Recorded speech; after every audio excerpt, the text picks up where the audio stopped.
True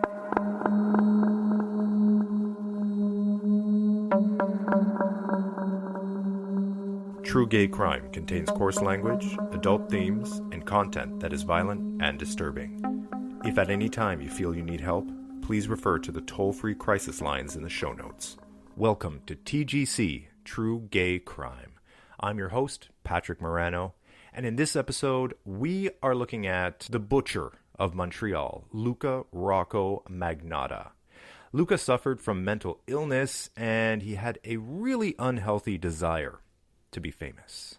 Okay, so my sources for Luka Magnotta were Wikipedia, Murderpedia, and the CBC.ca has an article by the Canadian Press, which was helpful.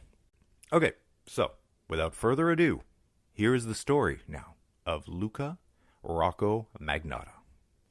Which, by the way, first of all, before we start, in my first podcast ever with Kevin Lee Graff, I mentioned the fact that a lot of serial killers I've noticed have three names.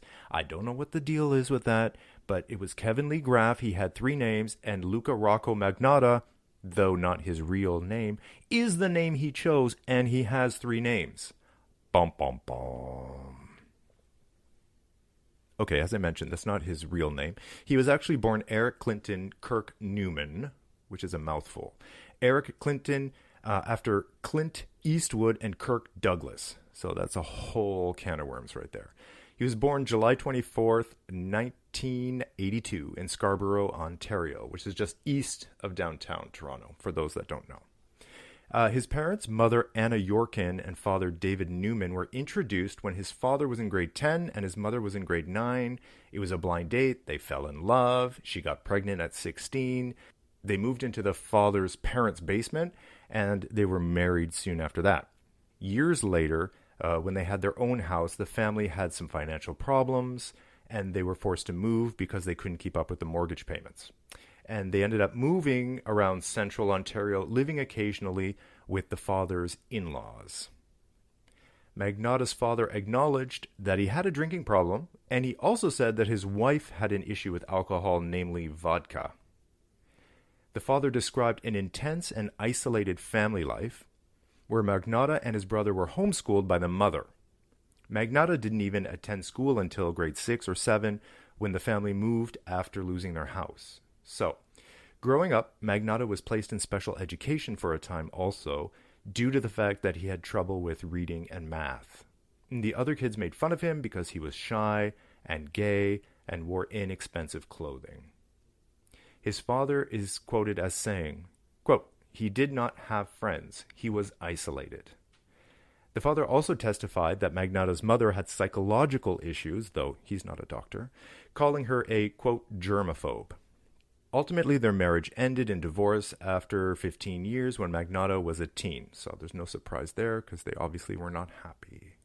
Magnotta attended I.E. Weldon Secondary School in Lindsay, Ontario. Now, you may remember Lindsay, Ontario from my last episode where Bruce MacArthur was born and raised. So, what up, Lindsay? What is happening in Northern Ontario that there are serial killers coming out of you? Is there something in the water? Honestly, Lindsay, come on. Former teachers and classmates remember him for his vanity and preoccupation with his looks. Apparently, he changed his hair color like every other day. At some point during this period, Magnotta's grandfather also divorced, so unstable homes, and Magnotta is homeschooled for a period of time. And in a blog post, he later writes that it was because he was told the world was dirty and a dangerous place. So I'm not sure who told him that, but it's his understanding that the world is a dirty, dangerous place, and that's why he's being homeschooled. Anyway, he eventually drops out in grade 11. Right out of school now, Magnotta makes a move to Toronto, and in 2001, he is diagnosed schizophrenic, cannot hold a job, has poor performance, poor attendance. He's a terrible employee. And in around 2002, he begins stripping at Remington's, which was a gay strip club here on Yonge Street in downtown Toronto. And by 2003, he had appeared in his first 2 porn films. Both of them, oddly, he was portraying a straight man who had turned gay. The following year, he appears in at least 2 more porns, including one where he appears under the name of Jimmy, which is a name that he would later use when he's working as a male escort. Allegedly having up to 5 clients a day. In 2005, Magnotta continues to appear in low-level porn films, looking for fame. He also appears in Fab magazine, which is a gay biweekly in Toronto here, and it's focused on the city's gay scene. And one of the sections of Fab magazine is the Fab Boy, which was pretty popular because what they do is they pick a person and they highlight him on the Fab Boy page. So it's a pic and profile, and again, that was a way for him to try to get to be seen and be noticed. In his Fab Boy profile, he describes himself as a 22-year-old soccer fan born in Russia and living in Toronto who hopes to become a vice or homicide police officer.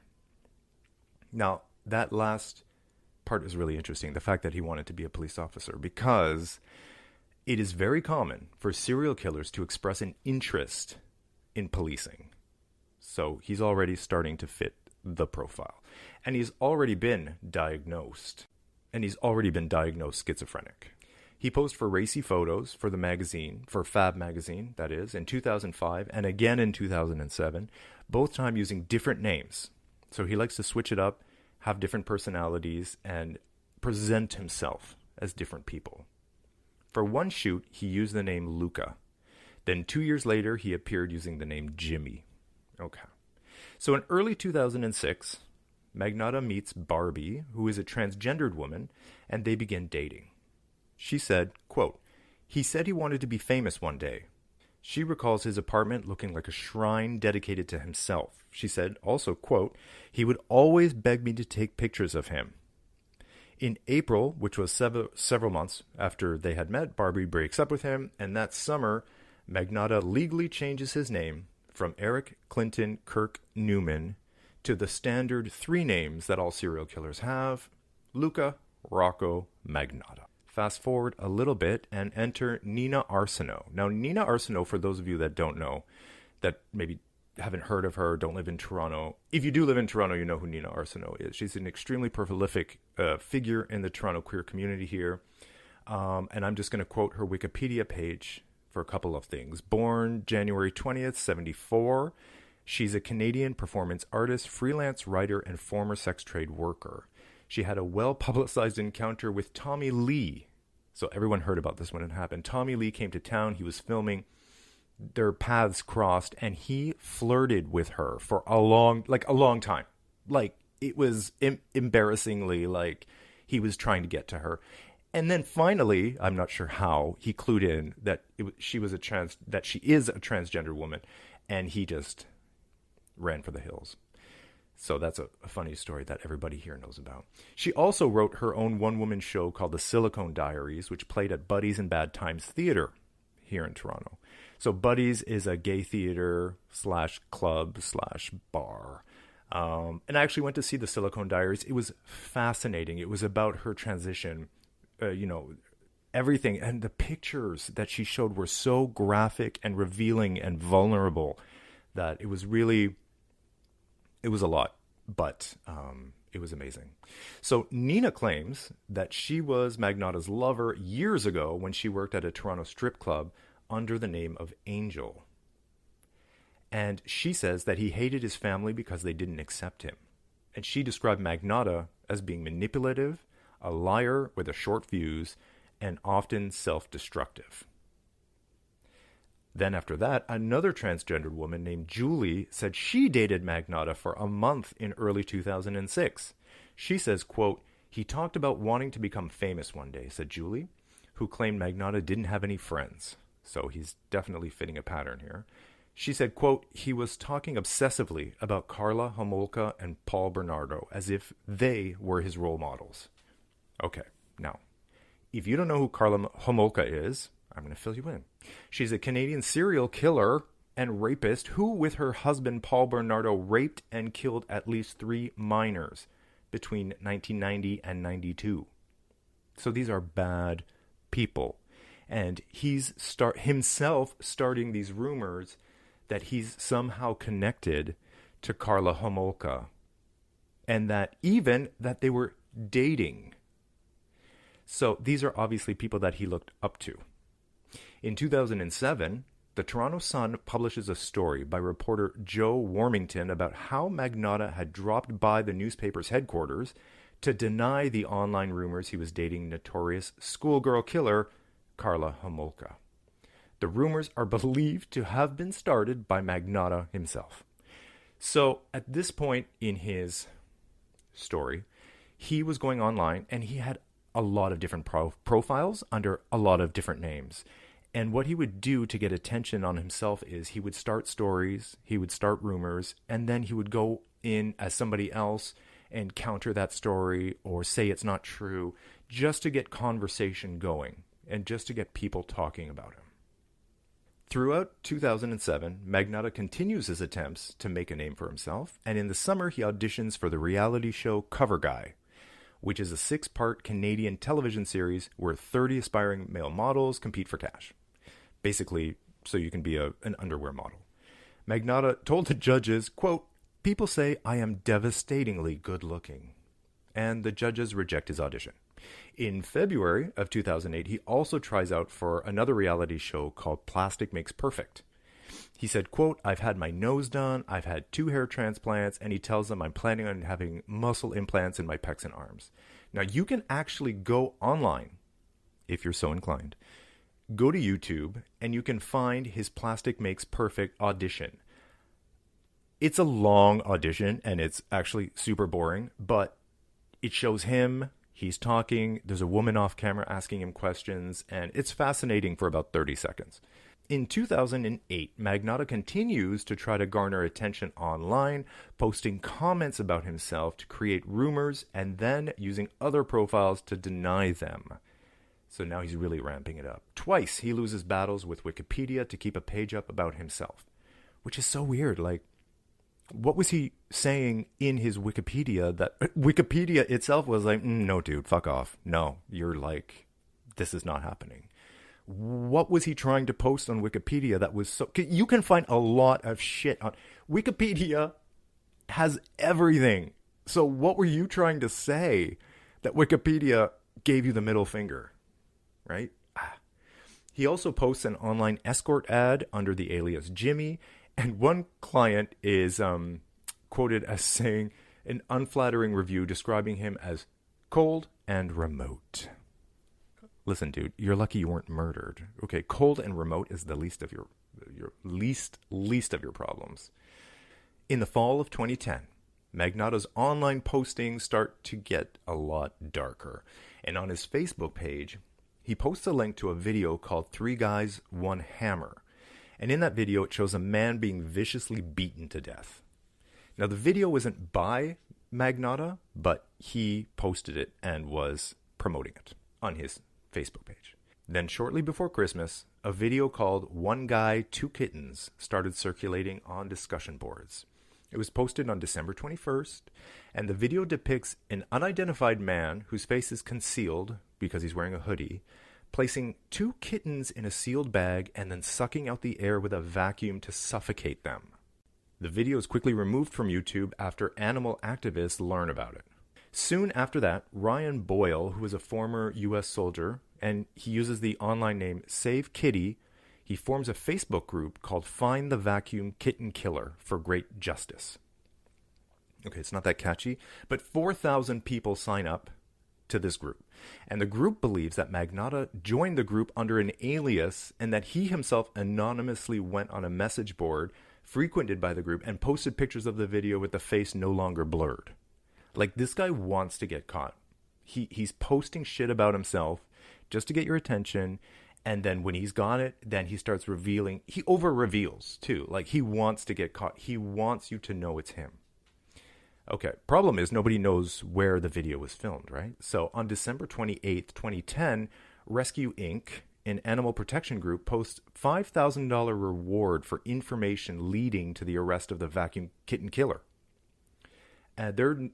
Joe Pants, the founding member of the groups, was quoted as saying, "It's a gateway crime, animal abuse. Once somebody starts to open that door, that's when things start to get really dangerous." End quote. In early 2011, a new online group called the Animal Beta Project, or the AB Project, it emerges with the goal of stopping Magnotta before he kills again.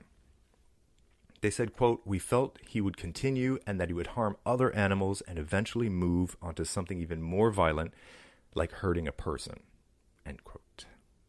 They analyze the kitten killing videos frame by frame, and they claim that the furnishings and the kitten killer's clothing in the video are the same as those in other images of Magnotta that he's posted on the website. So these people are analyzing frame by frame these videos, looking for any clue to find who this son of a bitch is that's killing kittens. They're looking at his clothing. They're looking at electrical outlets.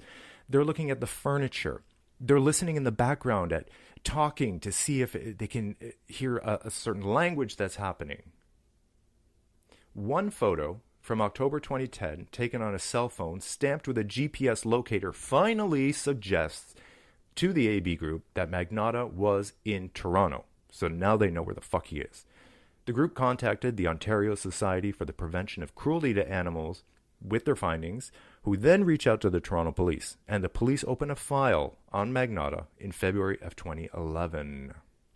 Late November and early December 2011, now this is a year after the original videos have appeared online. They haven't found him yet, but more videos are posted. There's a man, and he's wearing a Santa hat, and he's shown feeding a live kitten to a python. And in another video, a kitten is duct taped to a broom handle and then drowned in a bathtub. On December 8th, 2011, after The Sun in London, UK, publishes a story about the kitten killer, Magnotta, who just happened to be in the UK actually at the same time, turns up at their office to deny that he had killed a kitten.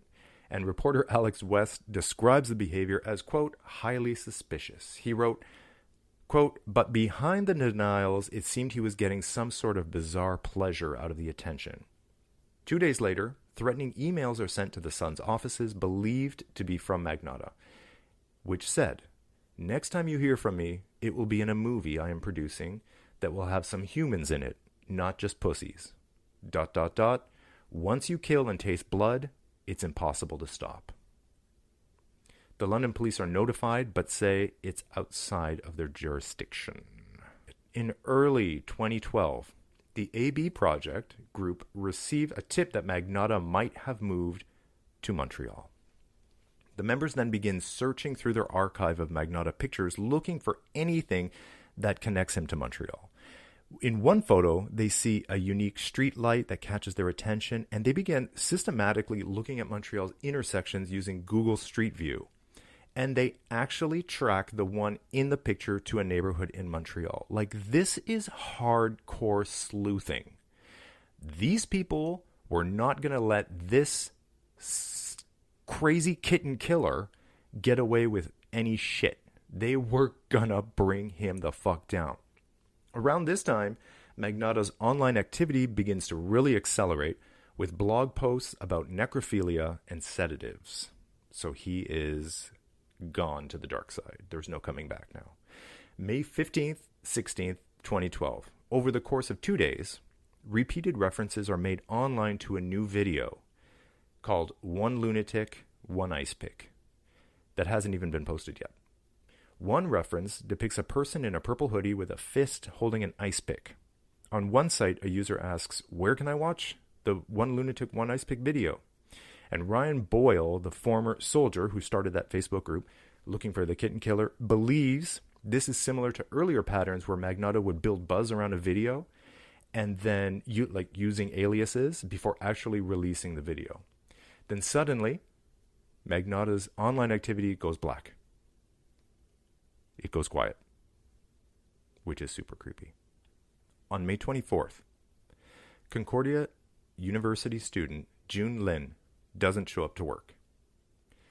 June Lin, also known as Justin Lin, was born on December 30th, 1978. June was an international student from China and an undergraduate in the Engineering and Computer Science faculty at Concordia University in Montreal. June had been studying in Montreal since July 2011 and had worked part-time as a convenience store clerk in Pointe-Saint-Charles. And he had just moved into his Griffintown apartment with his roommate on May 1st, 2012. We now know that June was with Magnotta the night of May 24th. Magnotta had been renting a $490 a month furnished apartment in a working-class neighborhood of Montreal, and the last known pictures of June are the two men entering Magnotta's building on the evening of May 24th. Then, on May 25th, an 11-minute video titled "One Lunatic, One Ice Pick" is posted online. It depicts a young, naked man bound to a bed, initially alive, and then lifeless. Magnotta is clearly seen repeatedly stabbing the corpse with an ice pick and dismembering the body with a knife, followed by acts of necrophilia. Magnotta uses a knife and fork to cut off some of the flesh and gets a dog to chew on the body. This is followed by more acts of necrophilia and acts of cannibalism. May 26th, we don't know this at first, but this happened on May 26th. We learned that Magnotta leaves on a flight for France. Now, how premeditated is this? I mean, you had to buy, it's not like you got on the subway. You got on an airplane, which means you bought a ticket. I mean, Jesus, like you had to buy a plane ticket. So he knew he was leaving May 26th. His rent was paid until June 1st. So he saw the finish line. Like, this is the end of the thing. I'm leaving the 26th. I'm paid up until June 1st. So this needs to happen before that. And not only before that, but just before that, because I don't want to be hanging around the crime scene. Like, once this happens, I'm jumping on a plane. So talk about premeditated, honestly. Also, kind of really scary. He was on a plane to Paris the next day. You never know who you're sitting next to. He murdered somebody the day before, viciously. And then he was sitting next to somebody on a plane to Paris the next day. So, Magnotta flew from Montreal to Paris using a false passport under the name Kirk Trammell, and his cell phone signal was traced to a hotel in Bagnolet, but he had left by the time the police arrived there. So, just mentally put him in Paris for now, but now come back to Montreal where the investigation is happening. At 11 a.m. on May 29th, 2012, a package containing a left foot was delivered to staff members at the Conservative Party headquarters in Ottawa. The package was stained with blood and had a foul smell and was marked with a red heart. And there was a note on the box stating that a total of 6 body parts had been distributed and that the perpetrator would kill again. Notes were also included in the other 3 packages, but police declined to disclose the contents because they were concerned about copycats. Another package containing a left foot was intercepted in a Canada Post processing facility addressed to the Liberal Party of Canada. A headless and limbless torso was placed in a suitcase and discovered by a janitor amongst garbage at Place Lucie and Descaries Boulevard in Montreal's Snowden neighborhood. A police search recovered human remains, bloody clothes, papers identifying the suspect, as well as sharp and blunt objects from the back alley. Footage from surveillance cameras inside the building showed a suspect bringing numerous garbage bags outside, and the images matched a suspect captured on video at the post office in Côte-des-Neiges. So he wasn't really good at covering his tracks. As we know, he wants the attention. So, at 11:33 p.m., police searched Luka Rocco Magnotta's second-floor apartment that he was renting. The apartment had been mostly emptied before he left, and blood was found on different items, including the mattress, the fridge, the table, the bathtub. I saw a picture of the mattress. It was soaked. And there was a really creepy quote written in red ink on the inside of his closet that said, quote, "If you don't like the reflection, don't look in the mirror. I don't care." End quote. Very red rum. The superintendent described Magnotta as a quiet man who stayed to himself. He said, "It's like you see in the movies. It's always the good neighbor. It's a cliche." One resident, who's an actor, told reporters that he last spoke to Magnotta when the suspect asked him how he could get started in legitimate films. And other tenants in the building said that they saw him wearing a bizarre wig a few days before the incident, and they were all talking about how weird he was behaving and looking. On May 30th, 2012, Montreal police say Luka Rocco Magnotta is wanted in the homicide investigation, and a arrest warrant for him is issued by the Service de Police de la Ville de Montréal, later upgraded to the Canada-wide warrant for the Royal Canadian Mounted Police, the Mounties. That day, the police also viewed the gruesome 11-minute video for the first time. This video was originally posted on bestgore.com and later taken down. The owner of the site, Mark Merrick, tells the CBC News that members of the site were able to identify Magnotta from the video.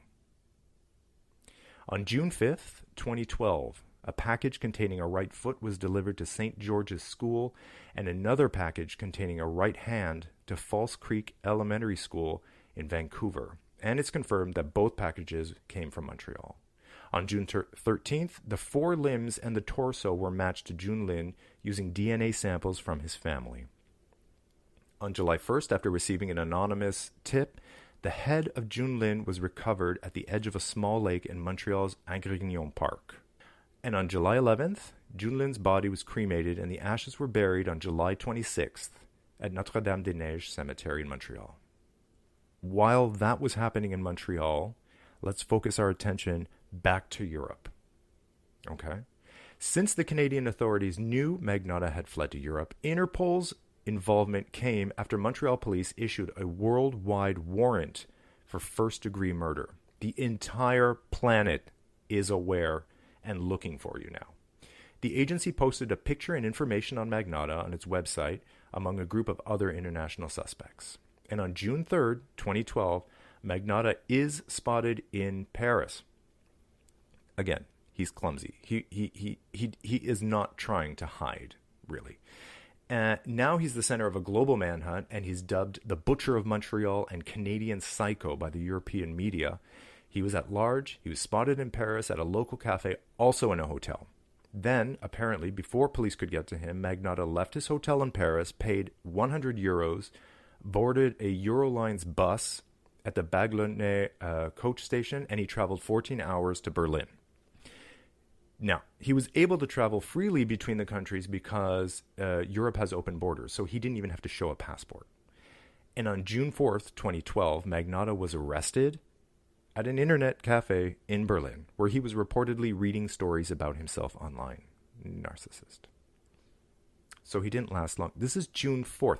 So if you think about Interpol put out the call, I mean, Canada said, okay, look out for him. And then Interpol is on it. This is June 4th he was arrested. Now, if we go back in the timeline, in Canada, what was happening on June 4th, the body parts were delivered to the elementary school in Vancouver. And so they were still getting, body parts were still being delivered. It's almost like his weird plan of distributing these body parts was in motion, but he was caught before even the body parts reached their destination. Like, that's how sloppy and easy he was to trace. I mean, this is a guy that wanted attention. So anybody who wants the attention isn't hiding. I mean, Interpol knows what they're doing, and the fucker was caught right away. So it didn't take long, is my point. Berlin police spokesman Chief Superintendent Stefan Redlich told CBC News that authorities arrested Magnotta at 2 p.m. Berlin time at the Helen Cafe on Karl Marx Street. 7 officers were involved after they were tipped off. And Redlich is quoted as saying, "As far as I know, he was arrested alone. There was no struggle. There was no doubt in the suspect's identity, and he is the person Canada is looking for," he added. The cafe's owner, who spoke on condition of anonymity, said he witnessed the arrest and said a colleague recognized him from his photo because he had just read the newspaper. He said nothing happened. It all went very quietly. Magnotta initially denied his identity for some reason. I mean, like, you're caught. Just give up. He tried giving fake names, and then he eventually admitted, okay, you got me. And his identity was officially confirmed through fingerprinting. On June 5th, 2012, Magnotta is now awaiting extradition to Canada. He's held in a Berlin jail and on the charges of first-degree murder, among other offenses. And Magnotta appeared in a Berlin court and said he did not oppose his extradition. There was sufficient evidence to keep him in custody until extradition, and he agreed to a simplified process. So he was not fighting at all. On June 18th, 2012, Magnotta was delivered to Canadian authorities in Berlin and flown aboard a Royal Canadian Air Force airplane to Mirabel International Airport, which is just north of Montreal. And he was placed in solitary confinement at the Rivière des Prairies Detention Center. The Prime Minister at the time, Stephen Harper, who was actually in London for the Queen's Jubilee celebration, he told reporters that he was, quote, pleased Magnotta had been arrested, and, quote, I just want to congratulate the police forces on their good work. So, the charges, 1 through 5. 1, first-degree murder. 2, committing an indignity to a dead body. 3, publishing obscene material. 4, mailing obscene, indecent, or immoral material. And 5, criminally harassing Canadian Prime Minister Stephen Harper and other members of Parliament that were not named. On June 19th, 2012, Magnotta appeared in court by video link and pled not guilty to all charges, though through his lawyer, admitting to the acts that he did, but he claimed that he had diminished responsibility because of his mental disorders. And on June 21st, 2012, Magnotta appeared in person at a high-security Montreal courtroom to request a trial by jury. The preliminary hearings begin 9 months later. On March 11th, Junlin's father travels from China to attend the hearing, and on March 13th, one of Magnotta's lawyers resigned due to possible conflict of interest, which is very interesting.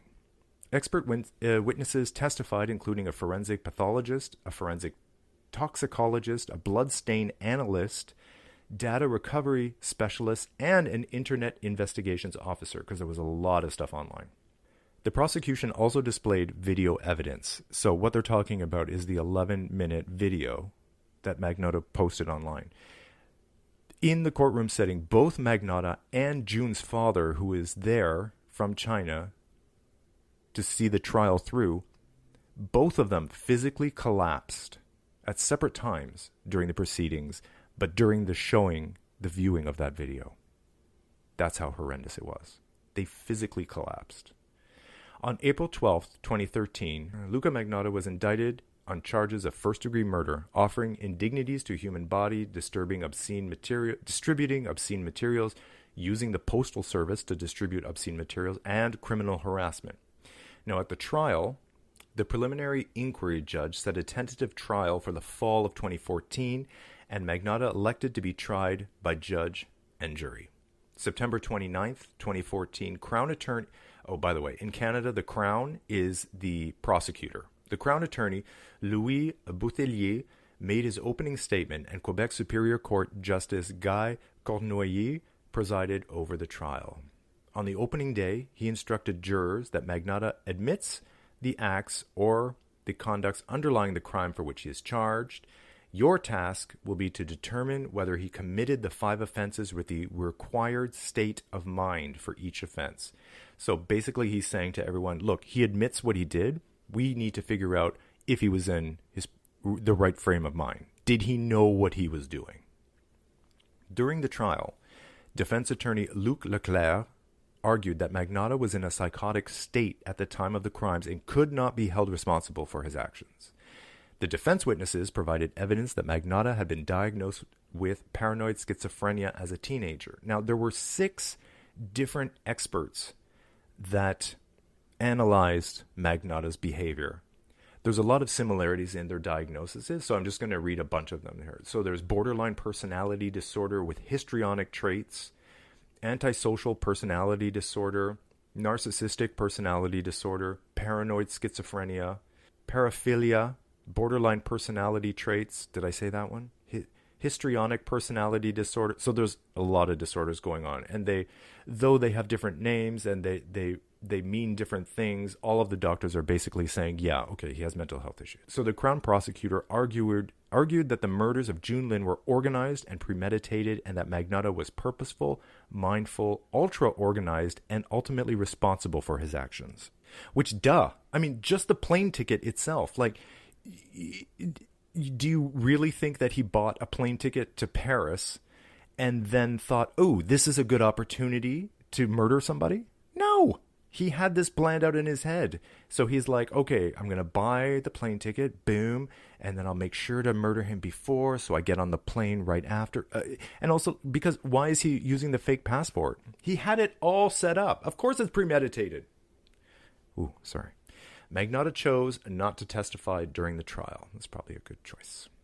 After a 12-week trial, which included 10 weeks of hearing testimony, the jury of 8 women and 4 men received their final instructions from the trial judge on December 15th, 2014.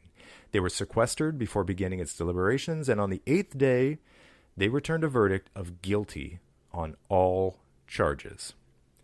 Magnotta was given a mandatory life sentence, and he will be eligible for parole in 25 years. He also was sentenced to 19 years for other charges to be served concurrently.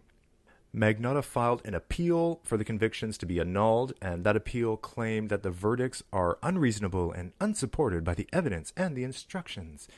But the Magnotta eventually withdrew his appeal on February 18th, 2015. Magnotta is currently imprisoned in the Établissement Archambault, a prison of the Correctional Service Canada in Sainte-Anne-des-Plaines, Quebec, which is north of Montreal. And so ends the story of Luka Rocco Magnotta. If you go to my Facebook page, True Gay Crime, I'm going to be posting some pictures of Luka, of the victims, of the players, doing a murder map so you can get an idea of the movements of the people and where stuff happened.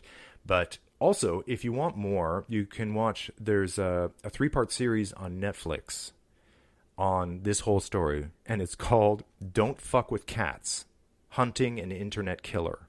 You can go to YouTube right now and watch the trailer. It's about a 2-minute trailer, and it's fascinating. Also on YouTube, there's a 40-minute exclusive prison interview from 2019. Now, I watched part of it, and then I just got bored, because I'm like, whatever, dude, I'm not going to listen to this. It was too long, but, you know, if you want a story coming from the horse's mouth type of situation, definitely you can go check that out. And of course, there's the Fifth Estate did a whole program on Magnotta 5 years ago. You can watch that on YouTube as well. So there was a bit of controversy surrounding this whole situation as it was happening and in the aftermath of it. So out of China, they were saying that Canada was being racist, or that the murder, the attack, was racially motivated, because Junlin wasn't the first person to be attacked. There was another international Chinese student in Quebec that was also attacked like less than a year before. So, you know, one, you think, oh shit, that fucking sucks. But two, you're like, well, wait a minute, is this a pattern? So they were saying that there was racism going on for that. And also another controversy was that Magnotta was named Canadian Newsmaker of the Year by the Canadian press. That's his dream. You're giving him what he wants. Like, this asshole wanted to be famous, you know, trying to make a name for himself dancing and in the porn and then the reality shows and stuff like that. When that didn't work, he got dark and then turned to the other side. I mean, this is somebody who would do anything for us to be talking about him. And then the Canadian press goes and calls him Canadian Newsmaker of the Year. Why are you giving him the satisfaction? Not only that, you're setting a precedent for future serial killers who think, look, I want to be Canadian Newsmaker of the Year. All I have to do is ABC. So that was fucked up. And then on July 16th, 2013, Edmonton police charged the bestgore.com owner, where Magnotta posted the video for the first time. The owner, Mark Merrick, they charged him with corrupting public morals, which is a very rare obscenity charge. They charged him because, of course, it hosted the One Lunatic, One Ice Pick video online. And on January 25th, 2016, Merrick changed his plea to guilty and was sentenced to a 6-month conditional sentence after a joint submission from the Crown and defense. And he had to serve half of the 6-month sentence under house arrest. So kind of a slap on the wrist, but at the same time, I mean, he didn't make the video, he didn't post the video. I mean, if you have a website called bestgore.com, you're playing with fire. Let's be honest. So I'm surprised that this was the first time. So that's it for Luka Rocco Magnata. Thank you so much for listening, and I will see you in the next episode. If you enjoyed this podcast, make sure to find the True Gay Crime Facebook page and follow us on Instagram at True Gay Crime. And we'd love to hear from you. Do you have an LGBTQ crime story from your city? You can send your story to truegaycrime@gmail.com, and I'll share it on a future episode of the show. Did you know you can subscribe, rate, and review True Gay Crime on Apple Podcasts?